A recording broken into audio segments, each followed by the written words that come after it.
بسم اللہ الرحمن الرحیم۔ السلام علیکم، امید کرتی ہوں آپ سب خیریت سے ہوں گے۔ تو آج ہم اپنی نئی ویڈیو کے ساتھ آئے ہیں۔ آج ہم حل کریں گے انشاءاللہ تعالیٰ 2013 کے پرچہ، ٹھیک ہے۔ تو ہم شروع کرتے ہیں بچوں کے نشو و نما خاندانی زندگی کے پرچے، ٹھیک ہے۔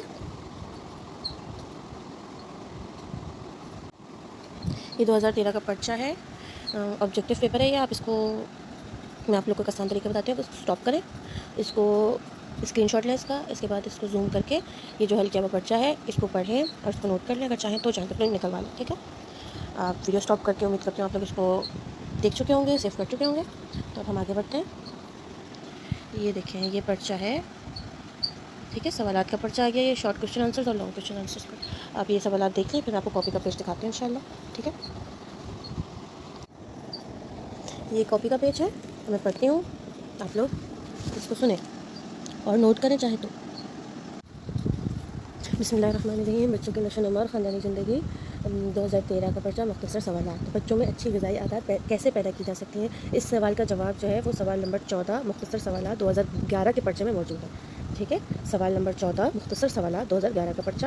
آپ کیونکہ میں نے ساری ویڈیوز جو بنائی ہیں وہ تفصیلی سوالات اور مختصر سوالات کی الگ الگ بنائی ہیں، ٹھیک ہے، پچھلی جو ویڈیوز ہیں۔ تو پارٹ 1 ہے جو اس کے اندر مختصر سوالات ہیں، اس میں سے آپ یہ سوال نمبر 14 میں سے دیکھ لیجیے گا، ٹھیک ہے۔ اور دوسرا سوال ہے ایک اچھے استاد کی صفات بیان کیجیے، تو اس کا جواب جو ہے سوال نمبر 4 مختصر سوالات پرچہ 2012 کے پرچے میں سوال نمبر 4 مختصر سوالات میں اس کا جواب موجود ہے، ٹھیک ہے۔ اور تیسرا سوال ہے مل جل کر کام کرنے کے کیا فائدے ہیں؟ تو اس کا جواب سوال نمبر 13 2011 کے پرچے مختصر سوالات میں یعنی پہلی ویڈیو میں موجود ہوگا، ٹھیک ہے۔ اور اس کے بعد ہے چوتھا سوال شخصیت کی تعریف کیجیے۔ شخصیت کی تعریف: شخصیت کسی فرد کی تمام خوبیوں اور خامیوں کی مکمل تصویر کا نام شخصیت ہے۔ شخصیت خود تمام جسمانی، ذہنی اور جذباتی، معاشرتی اور تمدنی اوصاف کا نام ہے جو کسی شخص میں اکائی کی حیثیت سے کام کرتے ہیں۔ ان تمام اوصاف یعنی خاصیتوں کی محض اکٹھے ہونے کا نام بھی شخصیت نہیں، بلکہ ان میں یکجہتی، وحدت اور تنظم کا موجود ہونا بھی ضروری ہے، اور یہ سب خوبیاں ایک ساتھ کام کریں۔ یہ نہیں کہ ایک خوبی ہے اور اس کو دوسری خوبی کے زیر اثر برائی نظر آئے۔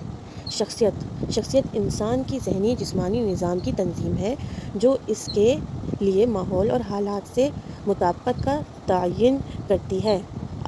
اسپورٹ، ٹھیک ہے۔ دوسرا سوال ہے خود اعتمادی کی اہمیت بیان کیجیے۔ اس کا جواب سوال نمبر 8 2011 کے مختصر سوالات میں یعنی پہلی ویڈیو میں آپ لوگوں کو ملے گا۔ آگے بڑھتے ہیں، اگلا سوال ثقافت سے کیا مراد ہے؟ اس سوال کا جواب بھی جو ہے سوال نمبر 5 2011 کے پرچے مختصر سوالات یعنی پہلی ویڈیو میں ملے گا آپ کو، پارٹ 1 میں، ٹھیک ہے، 2011 کی ویڈیو کے پارٹ 1 میں۔ بچہ حسد کیوں کرتا ہے؟ اس سوال کا جواب سوال نمبر 3 2012 کے پرچے میں مختصر سوالات میں ملے گا، یعنی کہ 2012 کے فرسٹ پارٹ کی جو ویڈیو ہے اس کے اندر، ٹھیک ہے۔ سوال نمبر 3 ہوگا اس میں، سوال نمبر 3 مختصر سوالات 2012، پھر دہرا دیا میں نے۔ والدین کے آپس میں اچھے تعلقات کا ہونا کیوں ضروری ہے؟ والدین کے آپس میں اچھے تعلقات کا ہونا کیوں ضروری ہے؟ والدین کے آپس میں اچھے تعلقات کا ہونا اس لیے ضروری ہے کیونکہ والدین اولاد کے سامنے زندگی کی سب سے بڑی مثال ہوتے ہیں، اور ان کے معصوم ذہن والدین کے لیے کیے گئے ہر عمل کو صحیح سمجھتے ہیں اور اس پر عمل کرنے کی کوشش کرتے ہیں۔ میاں بیوی کے جھگڑوں کے درمیان استعمال کی گئے نازیبا الفاظ، جملے، مار پیٹ، ذہنی اور جسمانی تشدد بچے کی معصوم ذہن پر بہت برا اثر ڈالتے ہیں، بہت بدترین اثر مرتب کرتے ہیں۔ لہٰذا میاں بیوی کو آپس کے اختلافات کو طول نہیں دینا چاہیے، ادب، برداشت اور پیار جیسے جذبوں کو شخصیت کا خاصہ بنا لینا چاہیے تاکہ اولاد ان سب اچھی عادتوں اور ماحول اور ذہنی طور پر پرسکون رہے۔ اگلا سوال ہے احساس ذمہ داری سے آپ کیا سمجھیں؟ اس سوال کا جواب سوال نمبر 9 2011 کے پرچے مختصر سوالات یعنی کہ پہلی ویڈیو میں آپ کو ملے گا، 2011 کی جو پہلی ویڈیو اس میں۔ یہاں ہمارے مختصر سوالات ختم ہو گئے، اب ہم تفصیلی سوالات کی طرف جائیں گے اگلی ویڈیو میں، یا ٹھیک ہے اگلی ویڈیو میں، پھر نیکسٹ پارٹ میں ملتا ہے آپ سے۔